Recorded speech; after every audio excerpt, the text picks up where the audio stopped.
டாக்கா மாலை நேர கல்வி மையங்களின் 2020-21 கல்வியாண்டின் சிறந்த சமூக ஆர்வலருக்கான அறிவர் அம்பேத்கர் விருதினை பெறுபவர் திருமிகு சா. கவிநிலவு, மையம் இந்திரா நகர், மண்டலம் முதுகுளத்தூர்.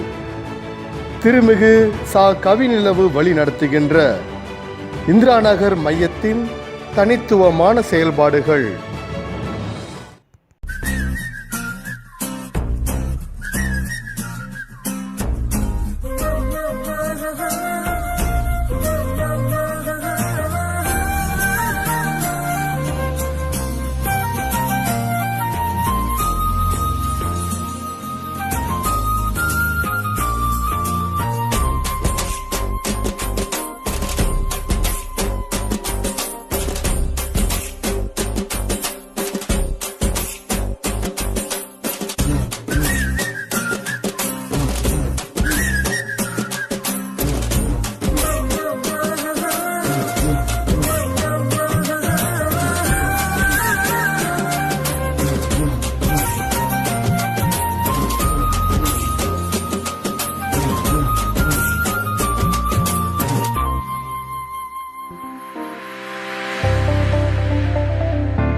மாணவர்களின் ஆளுமையில் அக்கறை கொண்டு வளர்த்தெடுக்கின்ற உமது பணியிலும் சமூக மாற்றத்திற்கும் விடுதலைக்கும் உழைக்கும் சமூக அக்கறை கொண்டவர்களை உருவாக்கும் உமது ஆர்வமும் தொடர்ந்திட டாக்கா மையம் உங்களை வாழ்த்தி அறிவர் அம்பேத்கர் விருது வழங்கி கௌரவிப்பதில் பெருமை அடைகின்றது.